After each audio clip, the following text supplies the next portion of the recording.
ونعوذ بالله من شرور أنفسنا ومن سيئات أعمالنا من يهده الله فلا مضل له ومن يضلله فلا هادي له ونشهد أن لا إله إلا الله الحي القيوم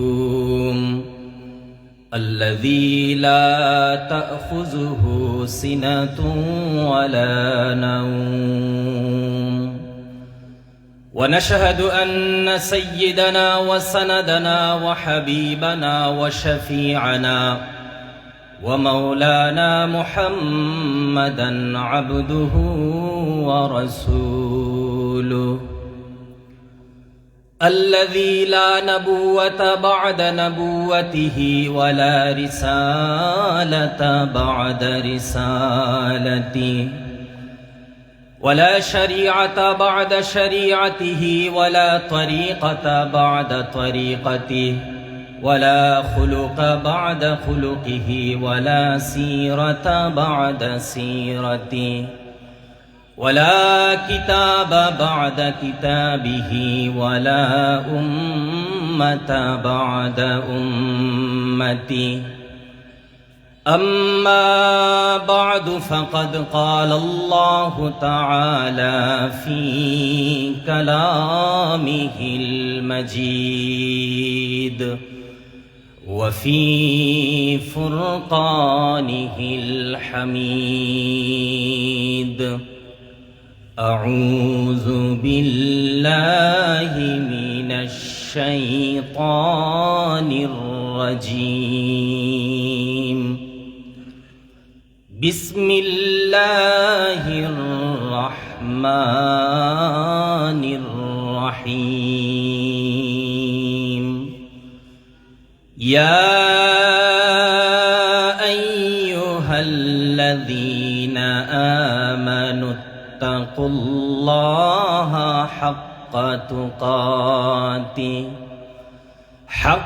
تقاته ولا تموتن إلا وأنتم مسلمون وقال تعالى في شان حبيبه إن الله وملائكته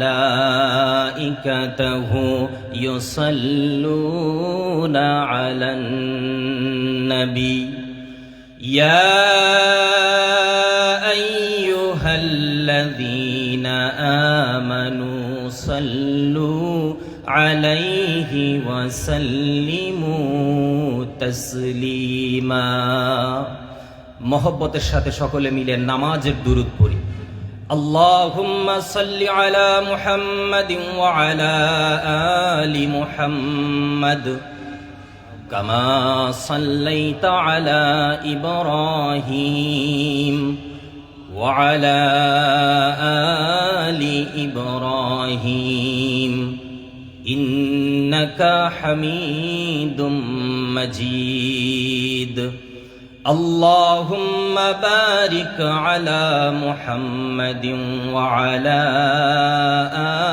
آل محمد كما باركت على إبراهيم وعلى آل إبراهيم إنك حميد مجيد আলহামদুলিল্লাহ সিরাতুন নবী সাল্লাল্লাহু আলাইহি ওয়াসাল্লাম বাস্তবায়ন কমিটি গঙ্গা জলের উদ্যোগে আয়োজিত 23তম তাফসীরুল কোরআন মাহফিলের মঞ্চে উপস্থিত সম্মানিত সভাপতি, উপস্থিত মুআজ্জাজ মুকাররম উলামা ইকরাম, মুরব্বিয়ানে আযম, প্রাণ প্রিয় যুবক বন্ধুগণ, পর্দার আড়ালে অবস্থানরত অত্যন্ত শ্রদ্ধেয়া সম্মানিতা মা এবং বোনেরা, আল্লাহ পরবর্তীগার আলমের আলিশান দরবারে হৃদয়ের সবটুকুন ভালোবাসা উজাড় করে নত শিরে অসংখ্য অগণিত শুকরিয়া আদায় করছি যে মহান মুনিব দুনিয়ার সমস্ত ব্যস্ততা থেকে আমাদেরকে ফারিক করে আজকের এই সিরাতুন নবী সাল্লাল্লাহু আলাইহি ওয়াসাল্লাম বাস্তবায়ন কমিটির ডাকে সাড়া দিয়ে আলেম ওলামাদের সংস্পর্শে এসে আজকের এই রহমতি বরকতি মাহফিলের মধ্যে একত্রিত হওয়ার তৌফিক দান করেছেন। সকলে পড়ছি আলহামদুলিল্লাহ। সম্মানিত ভাইরা, অত্যন্ত করুণ একটি মুহূর্তে আমরা কোরআনুল কারীমের আলোচনা শোনার জন্য নির্বিঘ্নে নির্দ্বিধায় শান্তিপূর্ণ একটি পরিবেশে বসার সুযোগ পেয়েছি। যেই মুহূর্তে আপনারা যদি পৃথিবীর প্রত্যন্ত অঞ্চলের দিকে তাকান তাহলে দেখবেন ইহুদি, খ্রিস্টান, কাফের, বেঈমানেরা, মুশরিকেরা কিভাবে মুসলমানদের নাম ও নিশান এই পৃথিবীর মানচিত্র থেকে মুছে ফেলা যায়, কিভাবে কোরআনুল কারীমের আইনকে এই পৃথিবীর থেকে ধূলিসাৎ করে দেয়া যায়, সেই পরিকল্পনায় লিপ্ত রয়েছে, ঠিক কিনা? আজকে যদি আপনারা মুসলিম দেশগুলোর দিকে তাকান তাহলে দেখবেন ইহুদি, খ্রিস্টান, কাফের, বেঈমানেরা মুসলমানদেরকে নিশ্চিহ্ন করার জন্য মুসলমানদের উপর নানামুখী নির্যাতন আর অপমানের স্টিম রুলার পরিচালিত করছে। আর অপরদিকে এদেশীয় কিছু ইহুদি খ্রিস্টানের দালালেরা গণতন্ত্রের রূপ ধারণ করে, জাতীয়তাবাদের রূপ ধারণ করে, সমাজতন্ত্রের রূপ ধারণ করে, নাস্তিকতার রূপ ধারণ করে, বেদাতের রূপ ধারণ করে, শিরিকের রূপ ধারণ করে, মাজার পূজার রূপ ধারণ করে, দেওয়ানবাগের রূপ ধারণ করে, অশ্লীলতার বেহায়াপনার রূপ ধারণ করে কিভাবে মুসলমানদের ঈমান ও আকীদাকে ধ্বংস করা যায় সেই পরিকল্পনায় লিপ্ত রয়েছে, ঠিক কিনা? এমন একটি করুণ মুহূর্তে আল্লাহ সুবহানাহু ওয়া তাআলা আমাদেরকে বাছাই করে তার প্রিয় বান্দাদের মধ্যে অন্তর্ভুক্ত হওয়ার তৌফিক দান করেছেন। আপনারা বেজার না খুশি? যদি খুশি হয়ে থাকেন তাহলে উচ্চ স্বরে আল্লাহ পাকের শুকরিয়া আদায় করার জন্য প্রস্তুত আছেন তো? আওয়াজ ছেড়ে দিয়ে পড়ুন আলহামদুলিল্লাহ। সম্মানিত ভাইরা, আপনাদের সামনে পবিত্র কোরআনুল কারীমের মণিমুক্তা খচিত অগণিত আয়াতে কারিমা থেকে ছোট্ট একটি আয়াত তিলাওয়াত করেছি। এই আয়াতকে সামনে রেখে মুসলমানদের জন্য খুবই গুরুত্বপূর্ণ একটি বৈশিষ্ট্য তাকওয়া, এই তাকওয়া নিয়ে কিছু আলোচনা আপনাদের সামনে পেশ করব ইনশাআল্লাহ। আল্লাহ পাকের দরবারে ফরিয়াদ করছি আল্লাহ যেন কোরআন ও হাদিসের প্রত্যেকটি কথার উপর আমাদের আমল করার তৌফিক দান করেন। সকল বলেন আমিন। সম্মানিত বন্ধুগণ, আল্লাহ সুবহানাহু ওয়া তাআলা বলছেন, ইয়া আইয়ুহাল্লাযীনা আমানু, হে ঈমানদারেরা শোনো, ইত্তাকুল্লাহ, আমি আল্লাহকে ভয় করো, হাক্কা তুকাতিহি, যেভাবে ভয় করা উচিত ওইভাবে। সুবহানাল্লাহ। ওয়ালা তামুতুন্না ইল্লা ওয়া আনতুম মুসলিমুন, আর পরিপূর্ণ মুসলমান না হয়ে মৃত্যুবরণ করো না, সাবধান। মৃত্যু যদি করতেই হয় তাহলে মুসলমান হয়ে মরো, কারণ মুসলমান না হয়ে যদি এই পৃথিবী ত্যাগ করো তাহলে তোমার থেকে হতভাগা আর কেউ হবে না। সম্মানিত ভাইরা, তাকওয়া খুবই গুরুত্বপূর্ণ একটি গুণ, একটি বৈশিষ্ট্য। ঈমানদারদের জন্য তাকওয়া অর্জন করা খুবই গুরুত্বপূর্ণ, কারণ তাকওয়া ঈমানের দাম বৃদ্ধি করে দেয়। সুবহানাল্লাহ বলেন।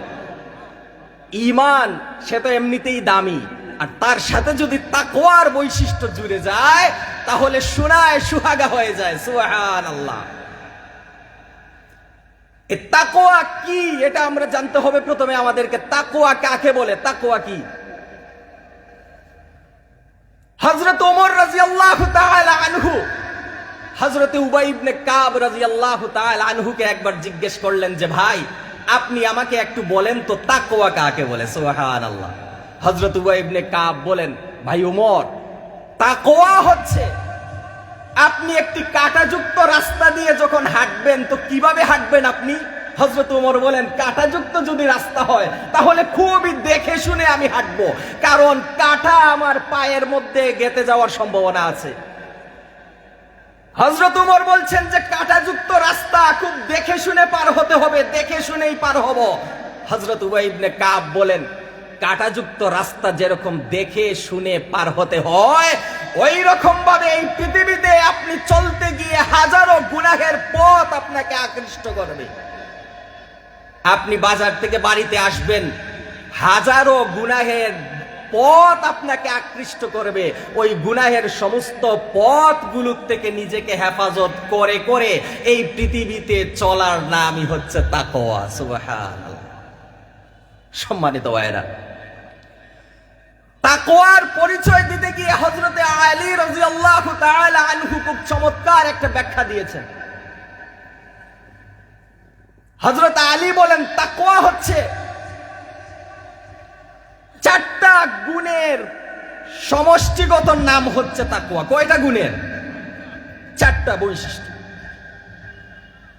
এক নম্বর বৈশিষ্ট্য হচ্ছে হযরত আলী রাদিয়াল্লাহু তাআলা আনহু বলছেন, তোমরা যদি তাকওয়া অর্জন করতে চাও তাহলে প্রথম নম্বর যে বৈশিষ্ট্য তোমাদেরকে অর্জন করতে হবে তা হচ্ছে আল খাউফু মিনাল জালিল। সুবহানাল্লাহ। অর্থাৎ আল্লাহর ভয় তোমাদের অন্তরের মধ্যে নিয়ে আসতে হবে।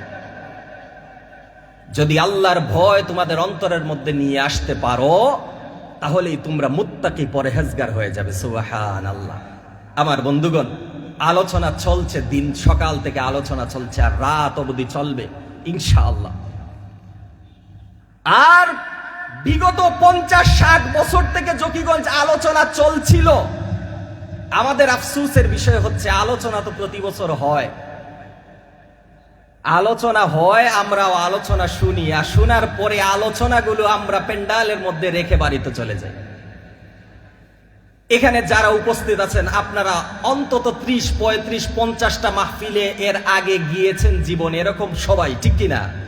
একবার ভাবুন তো, এই 50টা মাহফিল থেকে যদি 50টা আমল আমি বাড়িতে নিয়ে যেতে পারতাম তাহলে আমাদের সমাজটা কত সুন্দর হয়ে যেত, ঠিক কিনা বলেন? আমরা আসলে আলোচনা শুনি, আলোচনার থেকে কোনো আমল সংগ্রহ করি না। এরকম আলোচনা আপনি শুনবেন আর শুনতে শুনতে আপনার মরণও চলে আসবে, কিন্তু এই আলোচনার থেকে আপনি কোনো উপকার পেতে পারবেন না। উপকার পেতে হলে আপনাকে কমপক্ষে একটি আলোচনার থেকে একটি আমল সংগ্রহ করার চেষ্টা করবেন, একটি আমল। আর ওই আমলটা যদি আল্লাহর সন্তুষ্টির উদ্দেশ্যে হয় তো নবী করিম সাল্লাল্লাহু আলাইহি ওয়াসাল্লাম বলছেন, আখলিস দীনাকা ইয়াকফিকাল আমালুল কালিল। এই অল্প আমলও যদি হয় আর আল্লাহর সন্তুষ্টির উদ্দেশ্যে হয় তো ওই অল্প আমল কিয়ামতের ময়দানে নাজাতের উসিলা বানিয়ে দিবেন কে? আল্লাহ। আমি উদারতা আহ্বান করব, তাকওয়া সম্পর্কে কিছু আপনারা আলোচনা সাথে করে নিয়ে যান আর তাকওয়া মুত্তাকি পরহেজগার হয়ে এই পৃথিবী পরিচালিত করুন। ইনশাআল্লাহ কিয়ামতের ময়দানে আল্লাহ পাক আপনাদের সাহায্যকারী হবে। হযরত আলী বলছেন, মুত্তাকি হতে চাও তাহলে প্রথম নম্বর যে বৈশিষ্ট্য তোমাদের অর্জন করতে হবে তা হচ্ছে আল খাউফু মিনাল জালিল। অর্থাৎ আল্লাহর ভয় তোমাদের অন্তরে নিয়ে আসতে হবে। আল্লাহর ভয় শুধুমাত্র মসজিদে যখন ঢুকবো তখন আল্লাহর ভয় নিয়ে ঢুকবো, আর মসজিদ থেকে বের হলাম আল্লাহর ভয় মসজিদে রেখে দিলাম, হইল আল্লাহর ভয়? হইল না। আল্লাহর ভয় কিভাবে অন্তরে নিয়ে আসবেন? সাহাবা একরামের জীবনী দেখেন। হযরতে আব্দুল্লাহ ইবনে ওমর রাদিয়াল্লাহু তাআলা আনহু তার সাথীদেরকে নিয়ে একবার বনভোজনে গেলেন, পিকনিক বেড়াতে গেলেন কোথাও।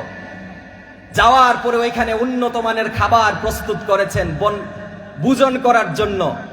হঠাৎ করে একজন রাখাল দেখলেন, রাখাল মরু প্রান্তরে ছাগল, বকরি, উট এগুলো ছড়াচ্ছে একজন রাখাল। হযরত আব্দুল্লাহ ইবনে ওমর বলেন, রাখাল এদিকে আসো, দুপুরের খাবারের সময় হয়ে গেছে, তুমিও আমাদের সাথে বসো, একটু খাবার গ্রহণ করবা। রাখাল হযরত আব্দুল্লাহ ইবনে ওমর রাদিয়াল্লাহু তাআলা আনহুকে বলছে, না আমি তো রোজাদার, আমি খাবার গ্রহণ করতে পারবো না। হযরত আব্দুল্লাহ ইবনে ওমর শুনে আশ্চর্য হয়ে বললেন, রাখাল রে, এখন তো রমজানের সময় না, তাহলে বুঝা গেল তুমি ফরজ রোজা রাখছো না, তুমি নফল রোজা রাখছো। আর এই তপ্ত রোদের মধ্যে মরু প্রান্তরে নফল রোজা না রাখলেও তো হতো, কেন নফল রোজা রাখলা? তখন ওই রাখাল জবাব দিচ্ছে, ভাই শোনো, আমি ওই দিনের প্রস্তুতি গ্রহণ করছি যেই দিন হাজারো চেষ্টা করলেও আর আমল করার কোনো সুযোগ থাকবে না। ওই দিনের প্রস্তুতি গ্রহণ করছি, যার কারণে আমি রোজাদার। হযরত আব্দুল্লাহ ইবনে ওমর তো আশ্চর্য, বলেন যে প্রত্যন্ত অঞ্চলের একটা রাখাল, তার ভিতরেও পরকালের কেমন চিন্তা। তিনি ওই রাখালকে একটু পরীক্ষা করার জন্য ওই রাখালকে বললেন যে, রাখাল আচ্ছা শুনো, আমরা তো কিছুক্ষণ আর এখানে থাকবো, আমাদের পরবর্তী খাবারের জন্য তোমার ওই ছাগলের পাল থেকে একটা ছাগল তুমি আমাদেরকে কি করো, দিয়া দাও। আমরা ওই ছাগলের একটা বিনিময় তোমাকে দিব, আর ছাগলের গোশতের একটা অংশ তোমাকে দিব, তুমি ইফতারের সময় আহার করবা। তিনি পরীক্ষা করছেন, ওই রাখালের তাকওয়া পরীক্ষা করছেন, তাকওয়া। ওই রাখাল বলছে, ভাই শুনেন, এই ছাগলের পালগুলোর মালিক তো আমি না, আমি তো রাখাল। হযরত আব্দুল্লাহ ইবনে ওমর বলছেন, রাখাল শুনো, তুমি মালিক না এটা বুঝলাম, কিন্তু মালিকও তো এখানে উপস্থিত নাই, মালিক তো তার ঘরে। তুমি বিকেলবেলা যখন ছাগলের পাল নিয়ে যাবে মালিকের বাড়িতে, গিয়ে বলে দিবা যে একটা ছাগল হারিয়ে গিয়েছে, তাহলেই তো হয়ে যায়। সুবহানাল্লাহ। ওই রাখাল বলছে, আমার ভাই, আপনি বলছেন যে ছাগলের মালিকগুলো বাড়িতে এখানে উপস্থিত নাই। ওই রাখাল আকাশের দিকে আঙুল উঁচু করে বলছে, আইন আল্লাহ, মালিক তো ঘরে, কিন্তু মালিকের মালিক আল্লাহ কোথায়? উনি তো সব দেখছেন, উনি তো এমন ভাবে মনিটরিং করছেন, লা সিনাতু ওয়ালা নাউম, তিনি কখনো ঘুমান না, তন্দ্রাচ্ছন্ন হন না। 24 ঘন্টা বান্দা কি করছে সবকিছু দেখছেন কে? আল্লাহ। প্রত্যন্ত অঞ্চলের একজন রাখালের তাকওয়া কেমন ছিল, আজকে আমাদের তাকওয়া কোথায়? সম্মানিত ভাইরা, আপনি ইউরোপ আমেরিকাতে যদি যান, ওইখানে দুর্নীতির সংখ্যা কম। এটা শুনতে কষ্ট হলেও এটা বাস্তবতা। ইউরোপ আমেরিকাতে দুর্নীতির সংখ্যা কম। আপনি কোন দোকানে যাবেন, ওইখানে ওজন পরিপূর্ণ, একদম অ্যাকুরেট ওজন পাবেন পণ্যের মধ্যে। এই যে দুর্নীতি মুক্ত তাদের জীবন, এটা কিসে বানালো জানেন? এক ব্যক্তি আমেরিকাতে সফর করতে গেল, যাওয়ার পরে ওইখানে দেখে যে সিকিউরিটি গার্ড নাই, একদম নাই, কিন্তু তারপরেও মানুষগুলো খুব সুশৃঙ্খলতার সাথে চলাফেরা করছে। তো ওই ব্যক্তি খুব আশ্চর্য হলো যে বাংলাদেশে তো police, RAB, BDR, special force, কত রকম বাহিনী, তারপরেও মানুষগুলারে সোজা পথে আনা যায় না। আর এখানে দেখা যায় কোনো সিকিউরিটি গার্ড নাই, তারপরেও মানুষগুলো খুব শৃঙ্খলার সাথে চলাফেরা করে। উনি আশ্চর্য হয়ে পাশের সফর সঙ্গীকে জিজ্ঞেস করলেন, এত শৃঙ্খলা আমেরিকার লোকগুলো জানলো কিভাবে? ওই পাশের সফর সঙ্গী বলছেন, আমেরিকার লোকগুলো শৃঙ্খল হওয়ার পেছনে ওই যে নোটিশ সাইনবোর্ড দেখতেছেন, ওই সাইনবোর্ডটাই এর কারণ, শৃঙ্খলতা। তিনি ওই সাইনবোর্ডের দিকে তাকালেন, ওই সাইনবোর্ডের মধ্যে লেখা যে আপনার প্রত্যেকটি কাজ মনিটরিং করা হচ্ছে সিসি ক্যামেরার মাধ্যমে। সুবহানাল্লাহ বললেন না আপনারা? এই সাইনবোর্ড অসভ্য এক জাতিকে সভ্যতার পথ দেখিয়েছে। একটা সাইনবোর্ড সিসি ক্যামেরার মাধ্যমে আপনার সার্বক্ষণিক কার্যক্রম মনিটরিং করা হচ্ছে, তো কোনো আইন লঙ্ঘন করা যাবে না, কারণ ওই সিসি ক্যামেরায় সবকিছু আমার রেকর্ড হয়ে যাচ্ছে। সম্মানিত ভাইরা, আজকে মুসলমানদেরকে আপনি আইন শৃঙ্খলা বাহিনীর মাধ্যমে সোজা পথে আনতে পারবেন না। সংসদে হাজারো আইন পাশ করেও মুসলমানদের শৃঙ্খলতার মধ্যে সীমাবদ্ধ করতে পারবেন না। মুসলমানদের যদি সুশৃঙ্খল জাতি হিসাবে আবারও পরিণত করতে চান, তাহলে মুসলমানদের ভিতরে এই তাকওয়া তৈরি করতে হবে যে মুসলমান প্রত্যেক কদমে কদমে চিন্তা করবে যে আমাকে তো একজন মনিটরিং করছেন, তিনি হচ্ছেন কে? এই মন মানসিকতা যখন মুসলমানদের অন্তরে চলে আসবে, তখন বিশ্বাস করেন আইন শৃঙ্খলা বাহিনী লাগবে না। মুসলমানদের সমাজ বিনা আইন শৃঙ্খলাই শান্তির সমাজে পরিণত করে দিবেন কে? আল্লাহ। আফসোস, আজকে আমাদের অন্তরে তাকওয়া কমে গিয়েছে, তাকওয়া নাই আমাদের অন্তরে। আর সাহাবা একরামের যোগ যদি আপনারা রিসার্চ করেন, গবেষণা করেন, তাহলে দেখবেন খলিফাতুল মুসলিমিন হযরত ওমর কেমন ছিল। সাহাবা একরামের তাকওয়া। হযরত ওমর রাদিয়াল্লাহু তাআলা আনহু মুসলিম সাম্রাজ্যের অধিপতি, চাইলে আরামের বিছানায় ঘুমাতে পারতেন রাতে, চাইলে দামি দামি খাবার খেতে পারতেন, যেরকম আমাদের শাসকবৃন্দের অবস্থা, ঠিক কিনা বলেন? নির্বাচনের আগে মাজার জিয়ারত করে নির্বাচনের কার্যক্রম শুরু করা হয়, মনে হয় যেন উনি মুসলমানদের প্রতিনিধি, ঠিক কিনা বলেন? আর সংসদে যাওয়ার পরে হাজারো কোটি টাকা, মানুষের হাজারো কোটি টাকা পাচার করে বিদেশে চলে যায়। আমি কি বাংলাদেশের কথা বলছি? আমাদের দেশে এরকম হয় নাকি? হয়। সম্মানিত ভাইরা, আলোচনা প্রসঙ্গে অনেক কথা চলে আসে। হযরত ওমর রাদিয়াল্লাহু তাআলা আনহু মুসলিম সাম্রাজ্যের রাষ্ট্রপতি, চাইলে আরামের ঘুম ঘুমাতে পারতেন, কিন্তু হযরত ওমর এই মুসলমানদের জিম্মাদারি কাদের মধ্যে বহন করেছেন, এই চিন্তায় ওমরের রাতে ঘুম আসে না। হযরত ওমর রাদিয়াল্লাহু তাআলা আনহু ছদ্মবেশ ধারণ করে রাতের বেলা অলিতে গলিতে রাজ্যের চলাফেরা করেন, ঘোরাফেরা করেন, যাতে আমার এই অধীনস্থ নাগরিকদের কোনো সমস্যা হচ্ছে কিনা তা দেখাশোনা করার জন্য। একদিন তিনি প্রতিদিনের ন্যায় একদিন ছদ্মবেশ ধারণ করে রাতে নাগরিকদের খোঁজ খবর নেওয়ার জন্য বের হয়েছেন। তো হঠাৎ করে রাস্তার পাশে একটা ঘরের মধ্য থেকে ফিস ফিস কিছু আওয়াজ আসছে। হযরত ওমর এত গভীর রাতে ঘরের মধ্যে কিসের এত আওয়াজ, তিনি শোনার জন্য একটু দেয়ালে কান পাতলেন। ওই ঘরের ভিতর থেকে মেয়ে বলছে মাকে যে, মা, আগামীকাল যে আমাদের দুধের অর্ডার আছে, অর্ডার, যে পরিমাণ অর্ডার আছে ওই পরিমাণ থেকে দুধ তো একটু কম হয়ে গিয়েছে। আমার কথা কি আপনারা বুঝতে পারতেছেন? সম্মানিত ভাইরা, মেয়ে মাকে বলছে, মা, অর্ডার তো আমাদের 10 কেজি, কিন্তু দুধ তো হয়েছে 8 কেজি, বাকি 2 কেজি তো কম। মা বলছে, আরে পাগল মেয়ে, এটা কি কোনো সমস্যা নাকি? দুধ কম তো কি হয়েছে, আল্লাহর জমিনে পানির অভাব আছে নাকি?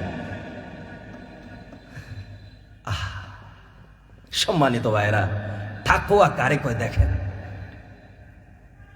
মা বলছে দুধ কম হয়েছে তো কি হয়েছে, দুধের মধ্যে একটু পানি মিশ্রণ করে লেবেল করে দাও, সমান করে দাও, এতই তো হয়ে যায়, কে আর দেখছে? মেয়ে সাথে সাথে বলছে, মা, খলিফাতুল মুসলিমিন ওমর তো নিষেধ করেছেন খাবারে ভেজাল দেয়া যাবে না, দুধে পানি মেশানো যাবে না, উনি যদি জানতে পারেন তাহলে তো শাস্তির সম্মুখীন হতে হবে। মা মেয়ের কথা শুনে হাসতে হাসতে বলছে, আরে পাগল মেয়ে, এই গভীর রাতে ওমর কি আমাদের ওই ঘরের দেয়ালে কান পেতে শুনছেন নাকি আমরা কি করছি? উনি তো আরামের ঘুম ঘুমাচ্ছেন। সুবহানাল্লাহ। আর হযরত ওমর কিন্তু দেয়ালে কান পেতে শুনছেন সবকিছু। আমরা ওই কাজ আমাদের সন্তানদের সাথে এইরকম করি। আমরাও কোথায় কোথায় সন্তানদেরকে যেমন খুশি তেমন চলার নসিহত করি। ওই মাও আমাদের মতো নসিহত করেছে। সম্মানিত ভাইরা, মেয়ে বলছে, মা, খলিফাতুল মুসলিমিন হযরত ওমর হয়তো আমাদের এই কথা শুনছেন না, হয়তো তার কাছে আমাদের এই কর্মকাণ্ডের কোনো সংবাদও হয়তো পৌঁছবে না, হয়তো তিনি আরামের বিছানায় ঘুমের মধ্যে মগ্ন আছেন, কিন্তু মা শুনো, এমন একজন তো আছেন যিনি আমাদের 24 ঘন্টার কার্যক্রম মনিটরিং করছেন, আর তিনি ঘুমানো না, তন্দ্রাচ্ছন্ন হন না। সুবহানাল্লাহ। মেয়ে বলছে, মা, ওই আল্লাহ পরবর্তীগার আলম যেদিন কিয়ামতের ময়দানে জিজ্ঞেস করবেন যে দুধে পানি মেশানোর জন্য নিষেধ তো করেছিলাম, কেন পানি মিশাইলা, তো কি জবাব দিব আল্লাহর কাছে? সম্মানিত ভাইরা, হযরত ওমর রাদিয়াল্লাহু তাআলা আনহু এই মা মেয়ের এই কর্মকাণ্ড দেখলেন, দেখে খুবই খুশি হলেন। ওনার দরবারে চলে গেলেন। পরের দিন ওই মেয়ের মায়ের কাছে প্রস্তাব দিলেন যে ওই মেয়েকে যেন তার পুত্রবধূ হিসেবে তিনি প্রদান করে দেন। সুবহানাল্লাহ। এই তাকওয়া মর্যাদা বৃদ্ধি করে দিল, ঠিক কিনা? সম্মানিত বন্ধুগণ, তাকওয়া অর্জন করতে হবে আমাদের, আল্লাহর ভয় অন্তরে নিয়ে আসতে হবে। হযরত আলী রাদিয়াল্লাহু তাআলা আনহু বলছেন, মুত্তাকি পরহেজগার হতে চাও, 4টা গুণে গুণান্বিত হতে হবে। 1 নম্বর বৈশিষ্ট্য হচ্ছে আল খাউফু মিনাল জালিল। তোমাদের প্রত্যেকটা কাজ করার আগে আল্লাহর ভয় অন্তরে রেখে প্রতিটা কাজ করতে হবে। ব্যবসা করবা, আল্লাহর ভয় অন্তরে নিয়ে ব্যবসা করো, যে আল্লাহ বলেছেন সুদ খাওয়া যাবে না, আল্লাহ বলছেন খাদ্যে ভেজাল দেওয়া যাবে না, আল্লাহ বলছেন ওজনে কম বেশি করা যাবে না। আল্লাহর ভয় অন্তরে নিয়ে যদি ব্যবসা করে, তাহলে বলেন এই ব্যবসায় বরকত দান করবেন কে? আল্লাহ। প্রত্যেকটা কাজ করতে হবে কার ভয় অন্তরে নিয়া? শুধুমাত্র বিবাহ নিজের খুশি মতো করব না, বিবাহটাও করতে হবে আল্লাহর সন্তুষ্টির উদ্দেশ্যে। নবী করিম সাল্লাল্লাহু আলাইহি ওয়াসাল্লাম বলছেন, তোমরা তোমাদের ঈমানটাকে পরিপূর্ণ করতে চাও, লা ইলাহা ইল্লাল্লাহু মুহাম্মাদুর রাসূলুল্লাহ বলে যে ঈমানদার হয়েছো, নিজেকে ঈমানদার পরিচয় দাও। তোমরা কিন্তু পরিপূর্ণ ঈমানদার এখনো হও নাই। ঈমান যদি পরিপূর্ণ করতে চাও, তাহলে 4টা বৈশিষ্ট্য অর্জন করো। নবী করিম সাল্লাল্লাহু আলাইহি ওয়াসাল্লাম বলছেন, মান আহাব্বা লিল্লাহ ওয়া আবগাদা লিল্লাহ ওয়া আ'তা লিল্লাহ ওয়া মানা'a লিল্লাহ ফাকাদ ইসতাকমালাল ঈমান। আল্লাহু আকবার বলেন। রাসূল বলছেন 4টা বৈশিষ্ট্য অর্জন করো, তোমাদের ঈমান পরিপূর্ণ হয়ে যাবে। আর ওইরকম পরিপূর্ণ ঈমান নিয়ে যদি আল্লাহর দরবারে যেতে চাও, তাহলে ওই ঈমান তোমাকে জান্নাত পর্যন্ত পৌঁছে দিবে। 4টা বৈশিষ্ট্য। মান আহাব্বা লিল্লাহ, পরস্পরের ভালোবাসাও হতে হবে কার জন্য? আল্লাহর জন্য। আল্লাহর জন্য ভালোবাসি। আপনি নির্বাচন আসার পরে 250 টাকায় বিক্রি হয়ে যান, কিয়ামতের ময়দানে আল্লাহর দরবারে জবাবদিহিতা করতে হবে আপনাকে। আপনি অমুক ভাইয়ের চরিত্র ফুলের মতো পবিত্র বলে যে স্লোগান দিচ্ছেন, অমুক ভাইয়ের চরিত্র যদি খারাপ হয়, তো কিয়ামতের ময়দানে আমানতের খেয়ানতকারী হিসেবে আল্লাহর কাঠগড়ায় দাঁড়াতে হবে। ইসলাম এত সহজ না। শুধুমাত্র জিলাপি খেয়ে খেয়ে জান্নাতে যাওয়া যাবে না, অনেক ত্যাগ স্বীকার করতে হবে। সম্মানিত বন্ধুগণ, বলছিলাম রাসূল বলছেন, মান আহাব্বা লিল্লাহ, যাদের ভালোবাসা হয় আল্লাহর জন্য, ও আবগাদা লিল্লাহ, যাদের দুশমনীয় হয় আল্লাহর জন্য, ও আ'তা লিল্লাহ, যারা দান করেও আল্লাহর জন্য, ও মানা'a লিল্লাহ, আর অশ্লীল গান বাজনা দান করার থেকে বিরত তাকেও আল্লাহর জন্য। ফাকাদ ইসতাকমালাল ঈমান। রাসূল বলেন, যারা এই কাজ করে ফাকাদ ইসতাকমালাল ঈমান, আল্লাহ তাদেরকে পরিপূর্ণ ঈমানদার হিসেবে কবুল করে নেন। আর এরকম ঈমানদার হয়ে যদি আল্লাহর দরবারে যেতে পারেন, তাহলে কিয়ামতের ময়দান আপনার জন্য চিন্তার কারণ হবে না, আপনার কোনো চিন্তা থাকবে না। আল্লাহ সুবহানাহু ওয়া তাআলা বলছেন, কিয়ামতের ময়দানের বিভীষিকাময় অবস্থা এরকম হবে, ইয়াউমা ইয়াফিরুল মারউ মিন আখি ওয়া উম্মিহি ওয়া আবিহি ওয়া সাহিবাতিহি ওয়া বানি। কিয়ামতের ময়দানের বিভীষিকা আল্লাহ কোরআনুল কারীমের মধ্যে তুলে ধরছেন যে আমার বান্দারা পরকালের যাত্রী হওয়ার আগে সাবধান হয়ে যাও, কারণ দুনিয়ার জীবনে যদি বিপদে পড়ো, তাহলে বিপদ থেকে উদ্ধার হওয়ার হাজারো অপশন থাকে, ঠিক কিনা বলেন? প্রথমেই মনে করেন রাত 12টার সময় ডাকাতের কবলে পড়েছেন, তো প্রথমেই বন্ধুকে ফোন দিলেন, বন্ধু ফোন রিসিভ করে না, তো বাবাকে ফোন দিবেন, বাবাও যদি ফোন রিসিভ না করে তাহলে ভাইকে ফোন দিবেন, ভাই যদি রিসিভ না করে শ্বশুরকে ফোন দিবেন, শ্বশুর যদি রিসিভ না করে শালাকে ফোন দিবেন। হাজারো অপশন, ঠিক কিনা? একদম শেষে যদি কেউ ফোন না ধরে, তো 999 ফোন দিতে পারেন, ঠিক কিনা বলেন? আল্লাহ বলছেন, দুনিয়ার জীবনে বিপদে পড়ো, সামান্য বিপদ, উদ্ধার হওয়ার হাজারো পথ রয়েছে, কিন্তু সাবধান, কিয়ামতের ময়দানে বিপদ থেকে উদ্ধার হওয়ার হাজারো পথ পাবে না, একটাই পথ থাকবে। যারা ইহকালীন জীবনে আমি আল্লাহর ভয় অন্তরে নিয়া আর আমার রাসূলের চরিত্রে চরিত্রবান হয়ে এই ইহকালীন জীবন ত্যাগ করে আমি আল্লাহর ওলি হয়ে পরকালীন জীবনে আসবা, একমাত্র তারাই চিন্তা মুক্ত থাকবা, চিন্তা মুক্ত। সুবহানাল্লাহ। আল্লাহ বলছেন, আলা ইন্না আউলিয়া আল্লাহ লা খাউফুন আলাইহিম ওয়া লা হুম ইয়াহজানুন। কিয়ামতের ময়দান মানুষগুলো পেরেশান হয়ে যাবে, জাহান্নামের গর্জন শুনে মানুষগুলো পেরেশান হয়ে দিক বিদিক ছুটবে একটু আশ্রয়ের জন্য, কিন্তু কোথাও কোনো আশ্রয় নাই। সন্তান মায়ের কাছে যাবে, গিয়ে বলবে, মা, দুনিয়ার জীবনে যদি কোনো মুসিবতে পড়ি তো দুনিয়ার সব মানুষ যদি আমারে তাড়াইয়া দে, তবুও একটা জায়গা ছিলে তুমি আমারে কখনো তাড়াইয়া দাও নাই। মা, আজকে কিয়ামতের এই বিভীষিকাময় অবস্থা থেকে একটু আশ্রয় চাই তোমার কাছে। মা তখন বলবে যে, কে তুমি? আমি তো তোমারে চিনি না। মুসলমান ভাইয়েরা, কিয়ামতের এই অবস্থার কথা একবার চিন্তা করেন, নিজের স্মৃতিপটের মধ্যে ধারণ করেন ওই বিভীষিকাময় অবস্থা। কলিজার টুকরা মা সন্তানকে চিনবে না, বাবা সন্তানকে চিনবে না। সন্তান বড় আশা নিয়ে বাবার কাছে যাবে, গিয়ে বলবে, বাবা, আপনি তো এমন বাবা ছিলেন আমার, যে ঈদের সময় আপনার পরনের জামাটা ছেঁড়া, তারপরেও নিজের জন্য জামা কিনেন নাই, কারণ আপনি যদি নিজের জন্য কিনেন তো আমাকে আপনি ভালো জামা দিতে পারবেন না। এজন্য নিজের ছেঁড়া ফাড়া জামা পরে ঈদগাহে গেছেন, আর আমাকে আপনি উন্নত মানের ভালো জামা ক্রয় করে দিয়েছেন। আপনি তো এমন মহব্বতের পিতা আমার, আজকে এই ভয়াবহ বিভীষিকাময় অবস্থার থেকে একটু আশ্রয় চাই আপনার কাছে। বাবা তখন সন্তানকে বলবে যে, কে তুমি? তোমাকে চিনি না, দুনিয়াতে তো আমার বিয়েই হয় নাই। সম্মানিত বন্ধুগণ, স্বামী স্ত্রীকে এরকম স্ত্রীর কাছে আশ্রয় চাইবে, আশ্রয় নাই। বন্ধু বন্ধুর কাছে আশ্রয় চাইবে, আশ্রয় নাই। ভাই ভাইয়ের কাছে আশ্রয় চাইবে, আশ্রয় নাই। আশ্রয় কোথায়?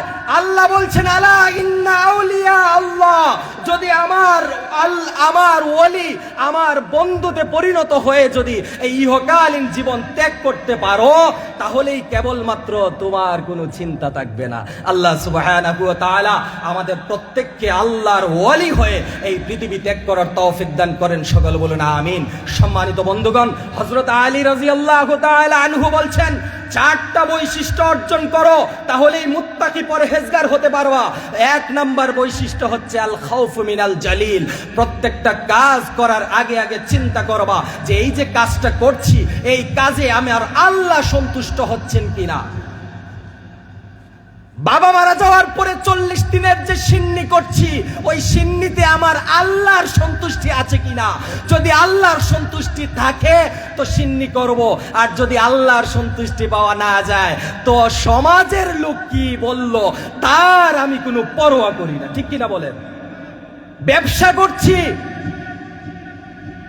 সুদের সাথে আমার কোনো সম্পর্ক নাই, এতে আমার ব্যবসাটা ছোটই হোক, সমাজের লোক আমাকে নিয়ে হাসুক, কোনো সমস্যা নাই। এই ছোট ব্যবসা করে করেও আমি আমার ইহকালীন জীবন ত্যাগ করব, তবুও আল্লাহ যা নিষেধ করেছেন তার সাথে জড়িত হব না। বিবাহ করব, মেহেদি সন্ধ্যা, গায়ে হলুদের অনুষ্ঠান, রাসূল নিষেধ করেছেন, রাসূলের আদর্শের খেলাফ এরকম কোনো কাজ আমি করব না। আল্লাহ আমার সন্তুষ্ট হচ্ছেন কিনা এটা আমার বড় বিষয়। সমাজের লোক কি বলল আর বন্ধু বান্ধব আমাকে নিয়ে হাসি ঠাট্টা করলো নাকি করলো না, তাতে আমার বিন্দু মাত্র কিছু যায় আসে। বুঝতে পেরেছেন? হযরত আলী বলছেন, এরকম মন মানসিকতা নিয়ে আল্লাহর ভয় অন্তরের মধ্যে রেখে যদি এই ইহকালীন জীবনটা ত্যাগ করেন, তাহলেই আপনার সফলতা আসবে।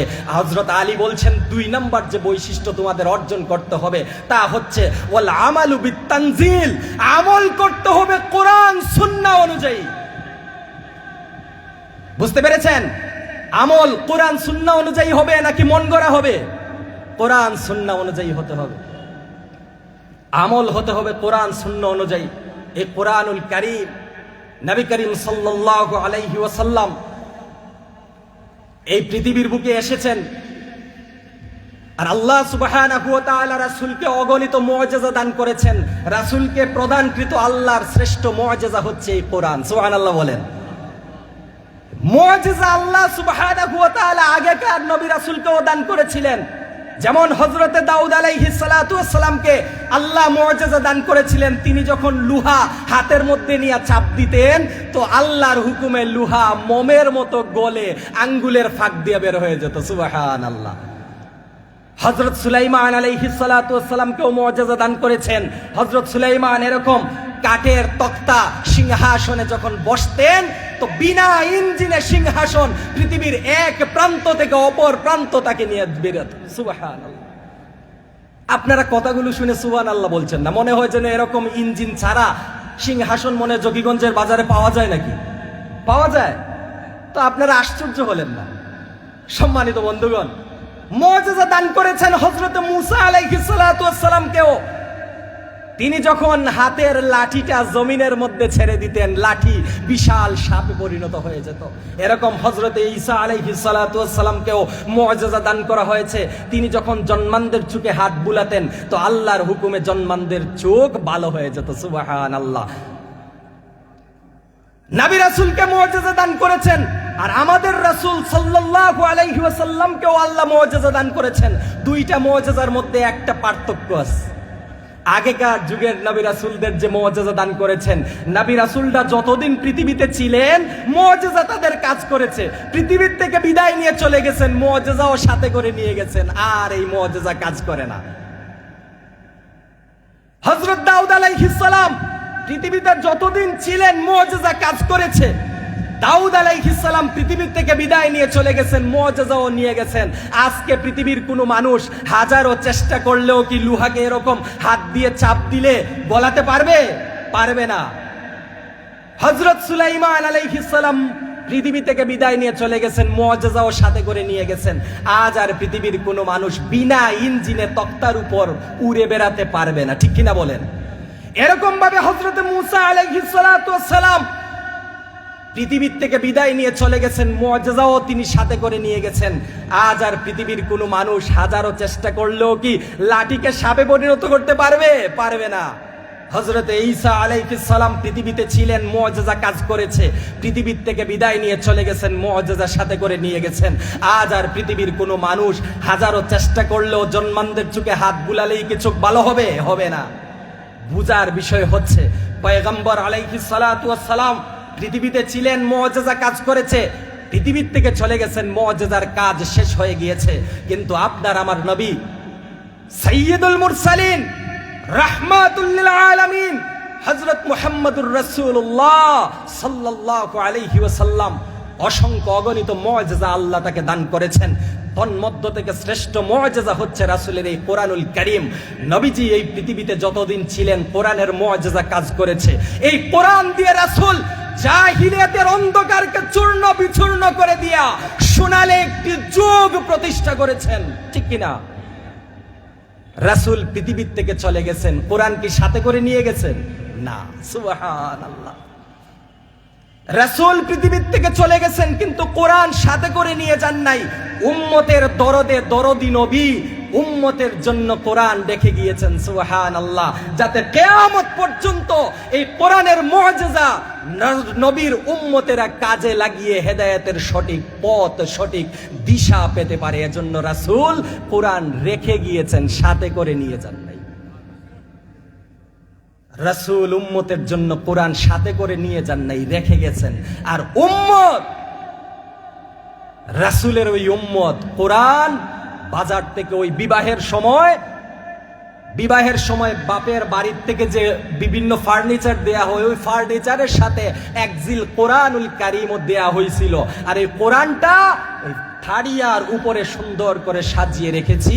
আর প্রতি বছর যখন শাবানের 15 তারিখ হয় তো ওই কোরআন একবার বের করলাম, ভালো করে মুছলাম, আর 2টা চুমু খেলাম, আবার সুন্দর করে রেখে দিলাম। এটা কি বাংলাদেশের অবস্থা বলছি নাকি পাকিস্তানের? বাংলাদেশ। সম্মানিত ভাইরা, রাসূল কোরআন সাথে করে নিয়ে যান নাই, কারণ রাসূল ভালোভাবেই জানেন যে উম্মতের ব্যবসা যদি কোরআন মোতাবিক না হয় তো এই ব্যবসা জাহান্নামের কারণ হবে। রাসূল ভালো করে জানেন উম্মতের পরিবার যদি কোরআন ভিত্তিক না হয় তো এই পরিবার উম্মতকে জাহান্নামে নিয়ে যাবে। রাসূল জানতেন আমার উম্মতের সামাজিক কার্যক্রম যদি কোরআন মোতাবিক না হয় তো এই সমাজ উম্মতকে জাহান্নামে নিয়ে যাবে। এজন্যই রাসূল কোরআন রেখে যান নাই, কিয়ামত পর্যন্ত এই কোরআন উম্মতের প্রয়োজন, এজন্য রাসূল রেখে গেছেন। আর আমরা রাসূলের উম্মত হয়ে কোরআনটাকে অবহেলা আর অযত্নে রেখে দিয়েছি। আমরা কোরআনকে মনে করি এখন তাবিজের কিতাব। নাউযুবিল্লাহি মিন যালিক। উলামায়ে কেরাম আমার ডানে বামে বসা আছেন, যদি ভুল বলে থাকি তো ওনারা ধরিয়ে দিবেন। আগেকার যুগের আমাদের আকাবিরদের অভ্যাস ছিল এরকম, যদি কোনো অসুস্থ ব্যক্তি পেটে ব্যথা অথবা মাথা ব্যথা নিয়ে উনার কাছে আসতেন তো উনি তাবিজ লিখে দিতেন হয়তো, কিন্তু সাথে সাথে উনি আমলও বলে দিতেন। উনি বলতেন যে তোমার পেট ব্যথাটা ভালো হবে, তুমি ফজরের নামাজ আর মাগরিবের নামাজের পরে সূরা নাস আর সূরা ফালাক তিলাওয়াত করবা, ঠিক কিনা বলেন? আর এখনকার যুগে আমরা আমাদের কাছে যখন কোনো অসুস্থ ব্যক্তি আসে তো আমরা একটা তাবিজ লিখে তার গলায় ঝুলিয়ে দিই। আমি তাবিজের বিরোধিতা করছি না, আমি বিরোধিতা করছি ওই যে আমলের নসিহত না করার। আপনার কাছে একজন লোক এসেছে আর এসে বলছে যে আমার এই সমস্যা থেকে উদ্ধার করেন, আপনি যদি ওই ব্যক্তির তাবিজের সাথে একটা আমল বলে দিতেন তো আপনার ওই কথা শুনে ওই ব্যক্তি ফজরের নামাজটা কমপক্ষে পড়তো, মাগরিবের নামাজটা কমপক্ষে পড়তো, তারপরে সূরা নাস ফালাক কমপক্ষে তিলাওয়াত করত। ওই ব্যক্তির কোরআন তিলাওয়াতের প্রতিটা হরফে হরফে যে সওয়াব পেত, ওই সওয়াব আপনার আমলনামায় দান করে দিতেন কে? আল্লাহ। সম্মানিত ভাইরা, আমাদের মাইন্ড চেঞ্জ করতে হবে। চেঞ্জ, এই কোরআন একটা বিপ্লব সাধন করার জন্য এই পৃথিবীতে এসেছে। আর এই কোরআন দিয়া রাসূল অন্ধকার একটি যুগ থেকে স্বর্ণালী একটি যুগে পরিবর্তন করেছেন। আজকে আমাদের সমাজের মধ্যে মনে হয় কোনো সমস্যা নাই। সমস্যা আছে? আছে সমস্যা। তাহলে আমাদেরকে কোরআনের দিকে আসতে হবে, ঠিক কিনা বলেন? কোরআন না ছাড়া সমস্যার সমাধানের বিকল্প কোনো রাস্তা নাই। এ কোরআন আমরা ধরতে জানি না। নবী করিম সাল্লাল্লাহু আলাইহি ওয়াসাল্লাম বলছেন, উম্মতেরা শুনো, কোরআনুল কারীম তিলাওয়াত করো, তিলাওয়াত অর্থ বুঝো অথবা না বুঝো, একটা হরফ তিলাওয়াত করবা, 10টা নেকি আল্লাহ আমলনামায় দান করে দিবে। সুবহানাল্লাহ বলেন। কত সুবর্ণ সুযোগ! কিয়ামতের ময়দানে আল্লাহর সন্তুষ্টি অর্জন করার কত সুবর্ণ সুযোগ। সম্মানিত ভাইরা, আলোচনা শুনছেন আর শুনবেনও ইনশাআল্লাহ। আমি একটা নসিহত আপনাদেরকে করে যাই, এই মাহফিল থেকে প্রতিজ্ঞাবদ্ধ হন, ওয়াদা করে যান যে আমার জীবনের প্রত্যেকটা কার্যক্রম শুরু করার আগে আমি হক্কানি রব্বানি উলামায়ে কেরামের শরণাপন্ন হব। আর হয়ে প্রথমেই বলবো যে হুজুর, আমি তো আমার ছেলেকে বিবাহ দিতে চাই, বিবাহের ক্ষেত্রে কোরআনের বিধান কি আমাকে জানিয়ে দেন। পারবেন তো ইনশাআল্লাহ? হুজুর, আমি তো গঙ্গাজল বাজারে একটা ব্যবসা করতে চাই, ব্যবসা করার ক্ষেত্রে কোরআনের নির্দেশ কি একটু আমারে বলে দিন। বলবেন তো ইনশাআল্লাহ? এরকম জীবনের প্রত্যেকটা কাজ যদি আপনার কোরআন অনুযায়ী হয়ে যায়, কোরআন অনুযায়ী হয়ে যায়, তাহলে এই পৃথিবীর থেকে আপনি আল্লাহর ওলি হয়ে পৃথিবীর থেকে বিদায় নেবেন। আর আল্লাহর ওলি হয়ে যদি পৃথিবীর থেকে বিদায় নিতে পারেন তাহলে কিয়ামতের ময়দানে মা যেদিন আপনারে ছেড়ে চলে যাবে, কিয়ামতের ময়দানে ভাই যেদিন আপনাকে ছেড়ে চলে যাবে, কিয়ামতের ময়দানে নেতা আপনাকে চিনবে না, কর্মী নেতাকে চিনবে না, নেতা কর্মীকে চিনবে না। কিয়ামতের ময়দানে রাসূল বলছেন, ওই কিয়ামতের ময়দানে যারা কোরআন অনুযায়ী নিজের জীবন গঠন করে যেতে পারবে, কিয়ামতের ময়দানে কোরআন তাকে ছাড়বে না। সুবহানাল্লাহ। কে অন্য সবাই চিনবে না আর কোরআন কিন্তু ছাড়বে না। সুবহানাল্লাহ। রাসূল বলছেন, এই কোরআন হচ্ছে সুপারিশকারী। কিয়ামতের ময়দানে কোরআন ঝগড়া করবে আল্লাহর সাথে। সুবহানাল্লাহ, সুবহানাল্লাহ। আল্লাহকে বলবে, আল্লাহ, আব্দুল্লাহকে কেন তুমি জাহান্নামে দিলে? আল্লাহ বলবেন যে আব্দুল্লাহ তো এক নামাজ পড়ে নাই ঠিক মতো, রমজান আসলে রোজাতেও ফাঁকিবাজি করত, যাকাত আমি সম্পদ দিয়েছিলাম যাকাতও দেয় নাই, এজন্য তারে আমি জাহান্নামে দিলাম। তখন কোরআন বলবে, আল্লাহ রে, আল্লাহ, আপনার ওই আব্দুল্লাহর তো একটা আমল ছিল, আল্লাহ, রাতের বেলা যখন দুনিয়ার সমস্ত মানুষগুলো আরামের বিছানায় ঘুমাতো তখন আপনার ওই আব্দুল্লাহ তাহাজ্জুদের আরামের ঘুম হারাম করে তাহাজ্জুদের নামাজে দাঁড়িয়ে প্রথম রাকাতে সূরা ইয়াসিন আর দ্বিতীয় রাকাতে সূরা রহমান তিলাওয়াত করত। আল্লাহ, আমি যেই কোরআনের কারণে দুনিয়ার বুকে আব্দুল্লাহর আরামের ঘুমটা নষ্ট হলো, আজকে আমি কোরআন আব্দুল্লাহরে কেমনে জাহান্নামে দিতে, আমার চোখের সামনে কেমনে আব্দুল্লাহ জাহান্নামে যাবে, আপনি একটু দয়া করে আব্দুল্লাহরে জান্নাতে দিয়ে দেন। সুবহানাল্লাহ। বন্ধুগণ, কোরআনুল কারীমের শাফাত, যাদের জন্য কোরআন সুপারিশ করবে তারা জান্নাতে যাবেই যাবে ইনশাআল্লাহ। আল্লাহ পাক আমাদেরকে কোরআন অনুযায়ী আমাদের গোটা জীবন ব্যবস্থা কোরআন অনুযায়ী গড়ার তৌফিক দান করেন, সকলে বলেন আমিন। সম্মানিত বন্ধুগণ, এই তাকওয়া পরহেজগারি অর্জন করার জন্য হযরতে আলী বলছেন, এক নম্বর বৈশিষ্ট্য হচ্ছে আল খাউফু মিনাল জালিল, তোমাদেরকে জীবনের প্রত্যেকটা কাজ করতে হবে আল্লাহর ভয় অন্তরে নিয়া। দুই নাম্বার হচ্ছে ওয়াল আমালু বিত-তানজিল, আর আল্লাহ পাকের কোরআন অনুযায়ী তোমাদের জীবনের সমস্ত কার্যক্রমগুলো, সমস্ত আমালগুলো তোমাদের কোরআন অনুযায়ী হতে হবে। তিন নাম্বার হযরত আলী বলছেন, তিন নম্বরে যে বৈশিষ্ট্য তোমাদের অর্জন করতে হবে ওয়াল কানাআতু বিল কালিল, তোমাদের লোভ, তোমাদের চাহিদাকে কমাতে হবে, চাহিদাকে কমাতে হবে। এই পৃথিবীর বুকে যত পাপ আছে প্রত্যেকটা পাপ হয় দুইটা কারণে। কয়টা কারণে? গুনাহের উৎস হচ্ছে দুইটা। এক নম্বর হচ্ছে জৈবিক চাহিদা, শারীরিক চাহিদার কারণে মানুষ গুনাহ করে, আর আরেকটা হচ্ছে আর্থিক চাহিদা, আর্থিক চাহিদা, এই অর্থের কারণে মানুষ গুনাহ করে। ঠিক কিনা বলেন? অর্থের চিন্তায় মানুষ অস্থির। কিন্তু হযরতে সালমান ফারসি রাদিয়াল্লাহু তাআলা আনহু মৃত্যু শয্যায় সজ্জিত, সাহাবা একরাম তাকে দেখতে গেলেন, আর হযরত সালমান ফারসি রাদিয়াল্লাহু তাআলা আনহু সাহাবা একরামকে দেখে কান্না করছেন। হযরত সালমান ফারসির চোখ বেয়ে বেয়ে পানি ঝরছে। সাহাবা একরাম জিজ্ঞেস করলেন, ভাই সালমান, আপনি কান্না করছেন কেন? রাসূল যেই সমস্ত সাহাবীদের ব্যাপারে ভবিষ্যৎবাণী করেছেন, জান্নাতের ভবিষ্যৎবাণী করেছেন, তন্মধ্যে তো আপনিও একজন, তারপরও কেন আপনি কান্না করেন? হযরত সালমান ফারসি বলেন, ভাই, আমি যে একটু পরে হয়তো মারা যাব, এজন্য আমি কান্না করছি না। আমি কান্না করছি ওই কথা চিন্তা করে যে রাসূল বলেছিলেন এই পৃথিবী আমাদেরকে মুসাফির হিসাবে এই পৃথিবী ত্যাগ করতে হবে, মুসাফির হয়ে চলতে হবে। কিন্তু রাসূলের এই কথা তো আমি আমল করতে পারলাম না। আমার ঘরে তো অনেক সম্পদ, এই সম্পদগুলো দেখে দেখে আমি কান্না করছি যে রাসূল বললেন মুসাফির হয়ে এই পৃথিবী ত্যাগ করার জন্য, কিন্তু আমার ঘরে তো অনেক সম্পদ।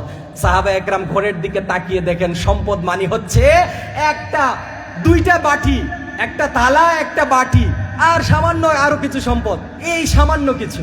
অথচ এই সম্পদ, সামান্য সম্পদ দেখেও সালমান ফারসি কান্নায় জড়িত যে কিয়ামতের ময়দানে আল্লাহর রাসূলের সামনে কি জবাব দিব। সম্মানিত বন্ধুগণ, আজানের সময় হয়ে গেছে, আপনারা তাকওয়া অর্জন করেন, তাকওয়া সম্পর্কে আরো জানেন। একটা কথাই বলে যাই, প্রত্যেকটা কাজ করার আগে উলামা একরামের সান্নিধ্যে যাবেন, গিয়ে জিজ্ঞেস করবেন যে এই কাজে আল্লাহর সন্তুষ্টি পাওয়া যাবে কিনা। আল্লাহ সুবহানাহু ওয়া তাআলা আমাদের তৌফিক দান করেন। ওয়া আখিরু দাওয়ানা আলহামদুলিল্লাহি রাব্বিল আলামিন। আসসালামু আলাইকুম ওয়া রাহমাতুল্লাহ।